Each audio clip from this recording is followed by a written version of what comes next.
This episode of Own the Grey is brought to you by I Am. Discover your unique talents, realize your potential, and align to your path. Take the first step to uncover your life purpose by visiting debrajones.ca/courses.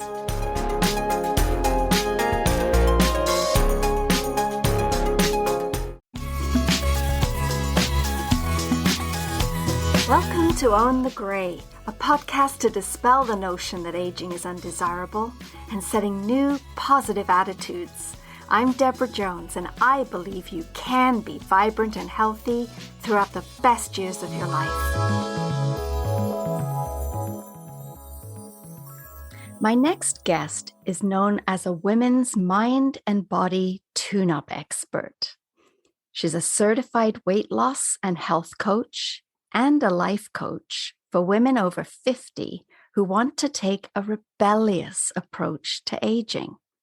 This rebellious approach means finding alternative ways to stay well, look and feel great, and avoid prescription pad medicine whenever possible.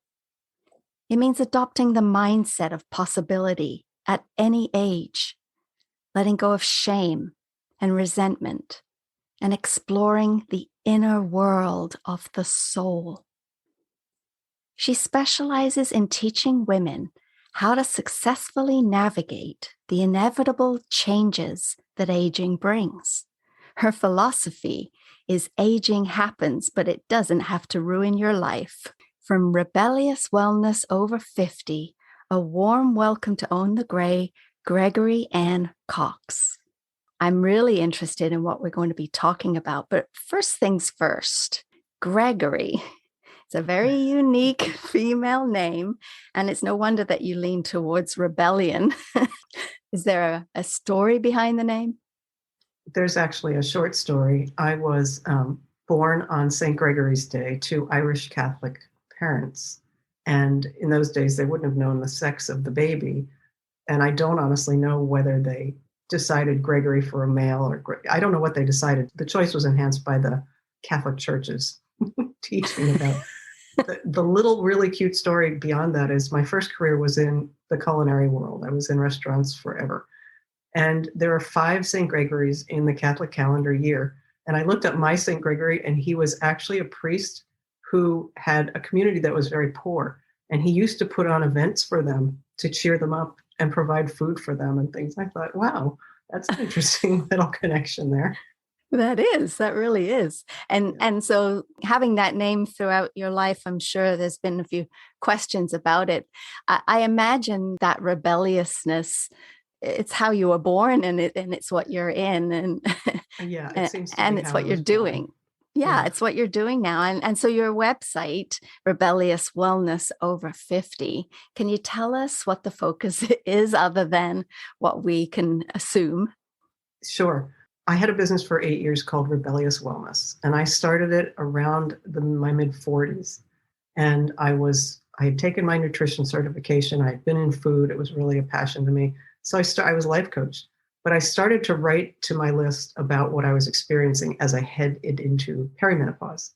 And I'm a science junkie. I wanted to be a doctor. That didn't work out, but I'm constantly researching. So I would just share that with my audience. And more people are asking me, what was I doing and how could I feel better? And it just morphed into this wellness coaching for women. And of course, I got more certifications and studied and things.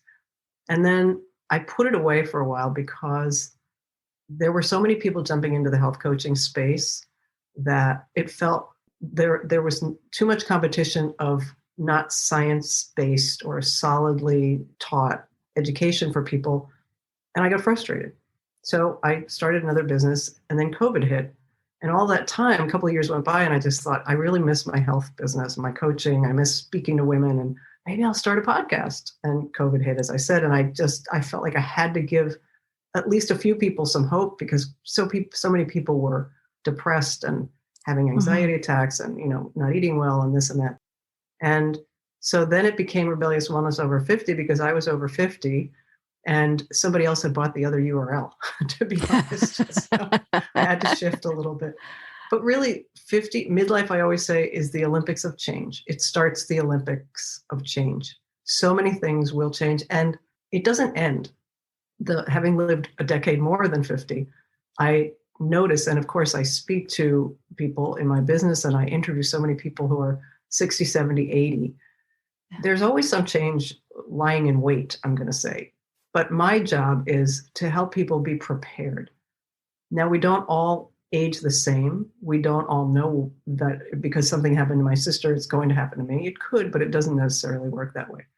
But I'm doing my best to disseminate information to give people options, not only for preventive medicine and preparation for changes, but if they're in the middle of something and they're feeling overwhelmed, their body has a mind of its own, what can they do? Where do they begin to take back the power of their physical and mental well-being? So that's what the website grew out of. And so when I've been on your website, I get the feeling that you have a way to help us plan that path of aging, but there needs to be a way to make it accessible and fun and something that we can do not as a task, but as something that we incorporate into our life. Is that right? Is that what you're doing? I hope so. Nobody wants another checklist. We're really good. Women are really good at checklists and checking off boxes, right? But we don't have room on our lists, many of us, for another big task. So, and you used a good word, have some fun with it. Trying to bring things into our lives rather than deprivation and take everything out that we love. It's a matter of weaving in things so that they become the enjoyable thing, not a task any longer, but a walk is even something people feel they don't have time to do some days. Mm-hmm. And yet, if there's a mindfulness within the walking, when it's a new thing, and there's a discovery of a bird noise you didn't notice, or a tree you didn't notice, or even if you're walking in an urban setting, that mindfulness, I think, if you can bring joy to that or enjoyment to the thing that you're incorporating, your body and your mind will naturally say, I want to do that again. And so, yes, in answer to your question, I'm trying not to have to give people tasks, but rather to invite them to have different experiences that they may not be having fully. They may be doing some of the things necessary for healthy aging, but if they need to take it up a level, how do we make that easy for them? And so that rebellious part of it, how does that fit in? I think it is an act of rebellion in this day of prescription pad medicine, as you mentioned, to say, when given a diagnosis or pushed away because there is no diagnosis, it's all in your head. Oh, it's just your age. You'll feel better in a month. Come back and, it's an act of rebellion to say, no, I need more attention. I need you to listen to me, or I prefer not to have that procedure. What are my alternatives? Most docs in this country have 7 minutes with a patient. And if you're not fully armed and ready to go in there and get yourself heard and get the answers to your question, you're likely to find yourself on the way out of the waiting room going, I don't even, why am I having this? Or why am I getting a antidepressant medication? Mm-hmm. All of the things that I mentioned may be necessary for some people. Depression is real. Medication can help some people. Procedures are really needed in some cases. But I know I just literally was reading an article in the New York Times about how women get less health care by physicians, both male and female. They tend to be pushed off as not real. Their symptoms, their complaints. So we really have to, that's why I say it's rebellious to ask for what you need and to get your health online the way feels good to you. And so that might be scary for some that aren't used to speaking up for themselves or being rebellious in any way. How do we edge ourselves into taking that power back? There are two ways. One, if you can bring somebody with you, to have that other person who can ask the question you may not feel. I just went with my husband. He's got a knee problem. I went because I want to listen for him because he's the patient. When we're the patient, we're focused on what the doctor's saying, but it's probably not really sinking in, right? Right. The other thing to do is, this sounds funny, but rehearse your appointment. Unless you're going to a new doctor, you probably know the way this doctor operates. Write your questions down, maybe put them in order of importance. Like if you say, okay, I have to go see my doc because my blood pressure is up. He said, come in, or she said, come in. What's the most important thing for you to know when you leave that office? If he wants to give you medication, are you comfortable with that? If not, then that's the most important question is, will I have side effects? If so, what are they? So really plan ahead. You don't have to go in with a pejorative attitude. It's not like, hey, I don't want your medicine, right? It's how can we work together for the best outcome? Yeah, those are really good tips. In the things that I've been reading, I know you offer a lifestyle assessment. It's a way to plan for aging in good health. And I liked what you said about making new choices and getting results rather than just relying on hope. And so it's a way of really, the term that I use a lot is taking back your power. And I think that lifestyle assessment, is that a tool for that? Absolutely. For people, everybody seems to love quizzes and assessments. And this one I made fun by doing it online with pictures. But the thing that I'm not the most popular person in the room when they start the assessment, because I ask people before they answer question 1, are they willing to tell the truth like it's Sunday? Most people who go to church, they're not lying, at least not on Sunday. Right? It's about not guessing, not rolling the dice and hoping that we're doing enough, because the questions, they're not difficult to answer, but you really have to say honestly, if you're not sleeping, have you tried everything? You might get this too. I have people come to me and they say, I've tried everything. I can't sleep, or I can't lose weight, or I can't eat broccoli. Or unless you've tried the thing that the new person sitting in front of you is going to offer you, you really haven't tried everything. And sometimes that brings up some resistance. Well, I really don't want to have a blackout shade because I like the light coming up in the morning. It's a trade-off. Everything that we do is a trade-off. And not everything we don't do is going to kill us. That's not the point. But if we're really honest about the way we live our day-to-day, then we have a better option or a better chance of, again, not making a list of all the things we have to do, but starting with one thing. What's the one thing that bothers you the most today? It'll be different in a month or 6 months, and let's work on that one thing. That sounds doable. Is that something that you can take us through today? I could certainly give you a good idea of what it sounds like. Well, let's do it. Okay, great.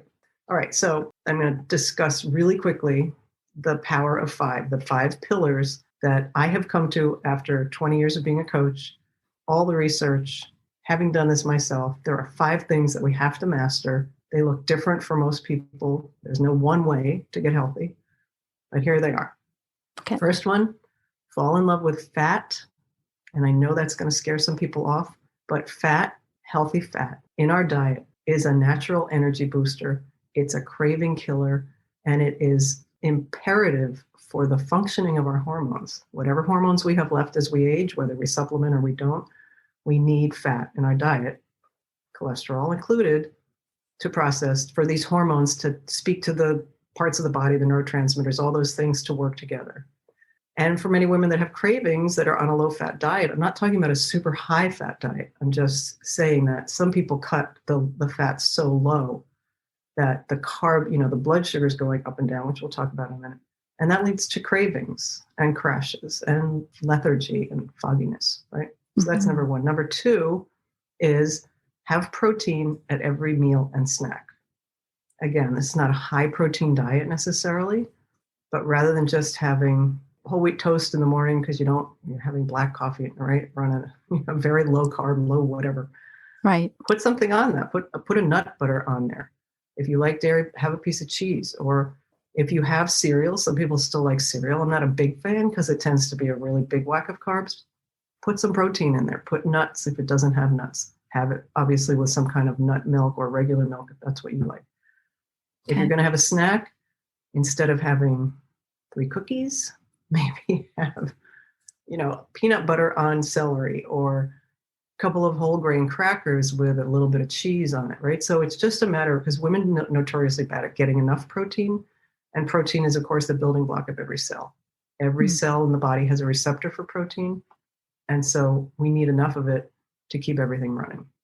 Okay. Third thing is, and if you're doing number 1 and 2, you'll have these are really in a circle. You have to imagine them not as a linear prescription. The third one is learn to balance your blood sugar. You do not need a science degree to manage your blood sugar or learn what it is doing in your body. You have to know 2 things. 1, it goes up after you eat. Within 90 minutes, it should come back down to whatever your baseline is. Well, Greg, how do I know if my blood sugar's out of whack? If you're hungry still right after you eat, if you need something sweet right after you eat, if you're tired right after you eat, if you get a midday crash, those are all signs that the blood sugar is going way up and then falling down. There was a dietary prescription for a long time that was popular. Eat throughout the day, 6 small meals a day. Mm-hmm. For some people that will work. For others, it doesn't give the blood sugar a chance to fully come back to baseline. So it's just this jagged little line on a graph. Mm-hmm. And we want calm. We only have 4 teaspoons of sugar in our blood on a normal, like if we're normal, totally healthy. So imagine you have 64 grams of carbohydrate between a bowl of cereal and whatever else you have with that. Then your blood sugar is going to go way, way up, but it needs just calm to come all the way down. Don't interfere with it. Don't go have a snack an hour later, right? So those are just little things to think about to help you balance it. And again, fat will do it. Eating fat and protein do not raise your blood sugar. Okay. The third one is sleep. No matter what you do, you have to figure out a way to get the right amount of sleep for you. I just read a study. There's about 3 or 4% of people in the world that can get by on 4 hours of sleep. They're not doing anything bad to themselves. That leaves a lot of us that need 7 to 9 hours of uninterrupted sleep. Other population studies from many years ago, people would sleep in shifts. They would sleep for 4 hours. They might get up at 2 in the morning and do a few things, go back to bed at 4. Our society doesn't allow us to be that way. Right. Now, if you can sleep for 5 or 6 hours and take a good nap in the afternoon, that might work for you. But the bottom line is the quality of sleep and the duration. So, and the Power of 5, my freebie, it explains this in great detail. I don't want to take up too much of your time, but there are lots of ways to test if you're not sleeping well. Where do you begin to look at the problem? What's your first point of resolution? Rather than, you don't have to try 19 things. I'm always about what's the first thing we can try. Let's start there, right? Right. And then the last one, again, is it doesn't make me the most popular person in the room, but there's an overwhelming case for movement. We have got to move. We've got to exercise our hearts. And the better, if we do it every day, that's better. I have a favorite person that I've met through doing my podcast. Her name is Annette Cashel. She's in Ireland, and she's a movement maker. Her business is called Movement Makers. Mm-hmm. And she really is the best I've heard describe about moving through the day and how to get more movement into your day and not necessarily long bouts of exercise. And she said, in most cases, exercise is a box to be ticked. And most people think, I've done my exercise today. I can go sit at my computer for 4 hours. Then I can sit and have dinner. Then I can drive here. And we're sitting. She said, we're active couch potatoes. So we have to learn to increase, not only to exercise our heart, really get some exercise that pumps the heart so that the blood flows and stays flowing. As we age, the arteries will tend to harden. But also throughout the day, put something on a higher shelf than you're used to. Carry the groceries from the car rather than letting somebody, I'm not saying don't ask for help if you need it, definitely ask for help. But try to keep doing some of the things we might not do or we might put off. And if you are, this is crazy, but all of us have to do housekeeping at some point, right? Yeah. Do your vacuuming with vigor, right? Intentionally move when you're dusting or vacuuming or whatever you're doing. That has also been proven to give people more benefit. They did a study where they separated housekeepers in a hotel, very busy hotel, into 2 groups. And one group they gave little 20-minute, once a week lectures on how much, if they thought about what they did every day, would help them lose weight and stay healthy. And they didn't tell anything to the other group. The first group had improvements in weight. They lost weight. Their heart rates went down, better blood pressure rates. It was crazy, but it was because they said, do it with intention. It's really doing good for your body. And that simple bit. So I'm just saying we could apply that as well. That's awesome. So a lot of this is about consciously becoming aware of making some changes that will be to our benefit. So rather than thinking of it as checking a box, it's really like a lifestyle change you're suggesting. It is, and that doesn't sound appealing to some people I know. However, I can say that if any of your listeners are having discomfort of any kind, symptoms such as sleeplessness, fatigue, bloating, fogginess, all of that, whatever it is, or even if they're in a diabetic state or they have heart disease already, the alternative to living with those things feels a lot better. And I know this statistic, and it just got worse, and it surprises me, but this will maybe encourage some people to see you or change their lifestyle. 80% of heart disease, 90% of diabetes cases in recent years can be attributed 100% to lifestyle. 100% of those 80 and 90% cases. So 80% of those people with heart disease, it's their lifestyle. It's not their genetics. 90% of those who have diabetes. And now they're finding that the same is true for Alzheimer's. We can lower the risk of getting Alzheimer's and dementia by having a lifestyle that supports health. And I guess it's never too late to start, or is it? Absolutely never too late. There have been studies upon studies of people reversing diabetes and heart disease in their 70s, in their 80s, maybe not going back to their baseline health as they were when they were 30 or 40, but certainly no or less medication, greater mobility, greater energy. People tend to get despondent when they get a diagnosis like that because in the Western medical model, you are a diabetic. You don't have diabetes. There's a big difference. And when people carry the weight of that around with them, it can be debilitating mentally. So my case for asking people to make lifestyle changes is so that they feel better and they can live fully expressed.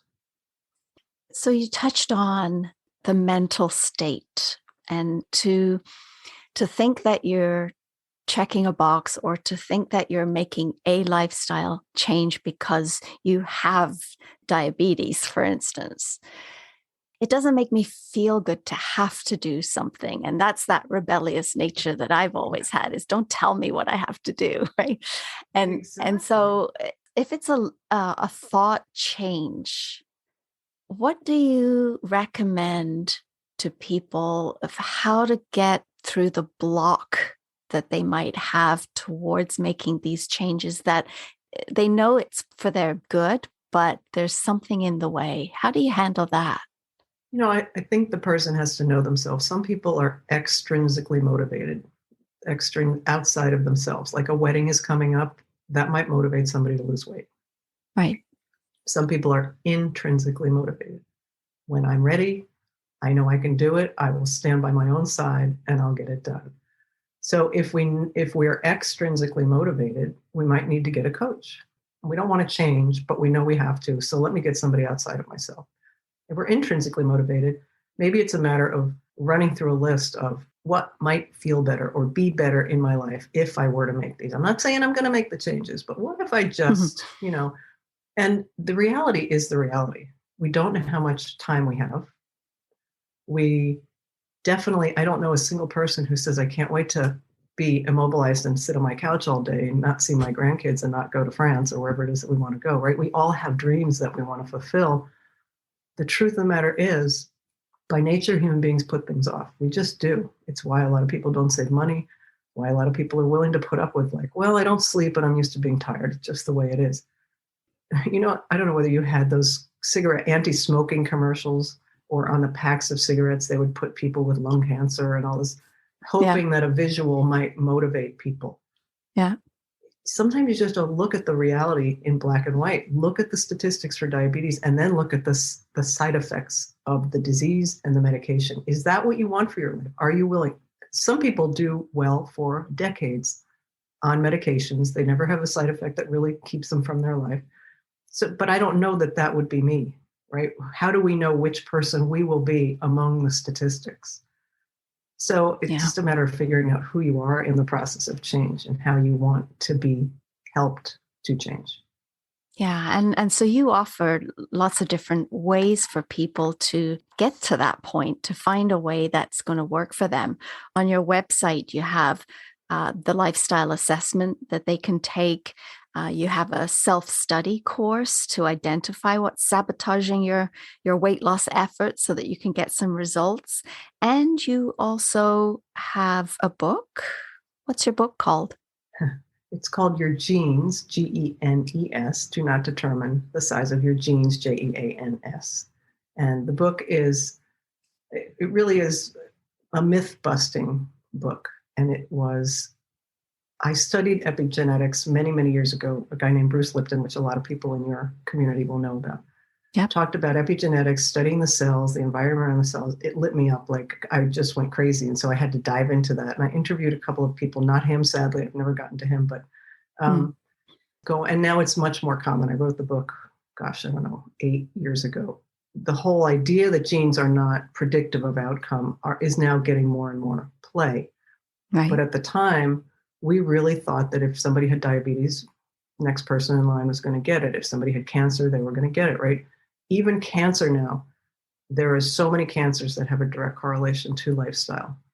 So again, the book is a myth, but it talks about calories in versus calories out. It talks about fat makes you fat. Exercise, the worst, hardest exercise is the best for you. All these things I just took apart because I kept hearing from my clients and I was going through it myself. And really what we talked about earlier, how to go to a doctor and get heard. Those kinds of things are in the book. And it was written for the perimenopausal, on the cusp of menopause woman, because I had just gone through that. So it's very fresh in my mind. I Yeah. am going to do a book in 2023. I'm working on it now. That has the title Aging Happens, but don't let it ruin your life. And it will update the science, but also the next decade or two will get some attention. That's great. It's so great when something lights you up, so you delve deeply into it and see what you discover, and then take all that information and assimilate it in a way that makes sense to you, which then will obviously make sense to others. And there's so many different um, ways to look at this whole situation of aging, to look at this whole situation of wellness. And as far as I'm concerned, they're all leading us to the same place. It's just a different package. So your book is one package. People that listen to your podcast, there's another package. People that listen to my podcast with your episode on it, that's another package. And so the more that we can share what we're doing in different ways, then we can have an opportunity to reach people in the different ways that we want to be reached. That, as you said, some people need an outside motivation, some people need to find it from within themselves. So it looks like you've covered a lot of different aspects on your website, and I'll put the link to that in the show notes. But there's one thing that I saw on your website which kind of lit me up a little bit when I read it, and it's Divine Wild Coaching. Do you want to share with us what that is? Sure. The Divine Wild Ride is actually the name of the umbrella for the coaching.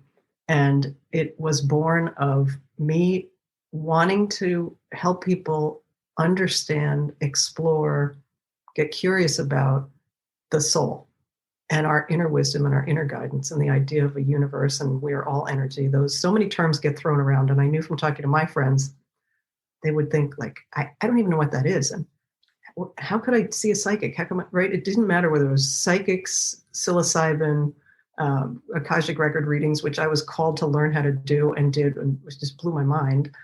I felt like I wanted a home for those kinds of conversations. So I designed this business. I thought it was going to be a full-fledged business at the time.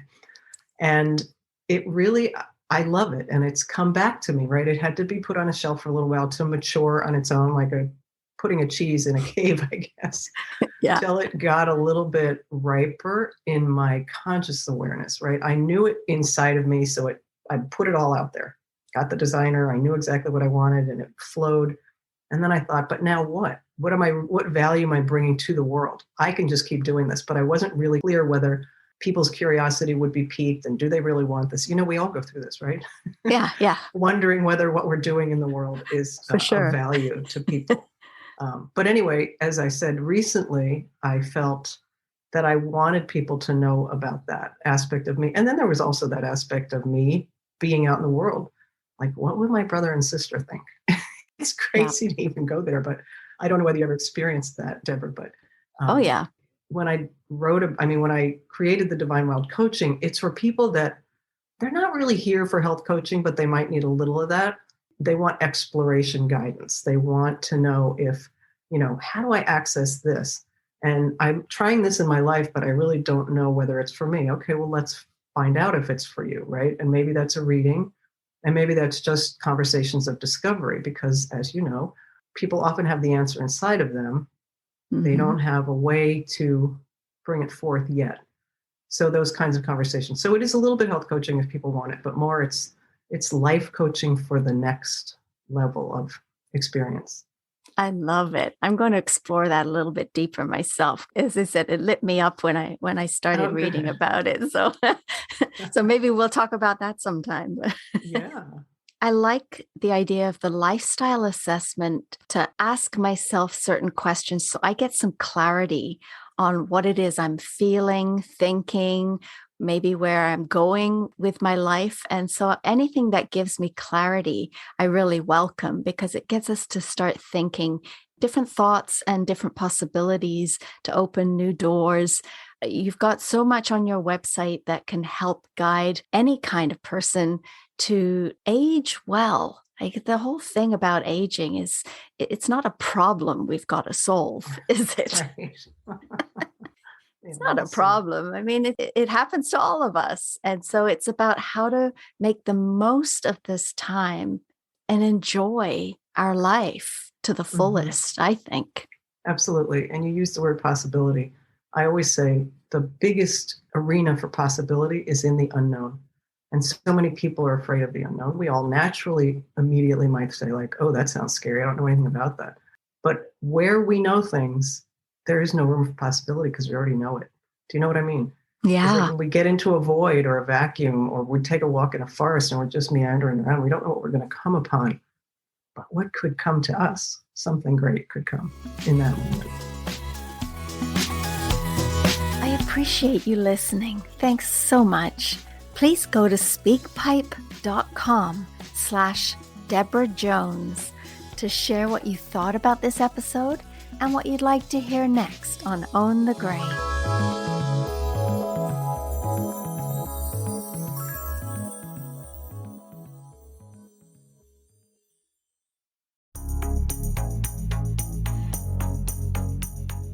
This episode of Own the Gray is brought to you by I Am. Discover your unique talents, realize your potential, and align to your path. Take the first step to uncover your life purpose by visiting debrajones.ca/courses.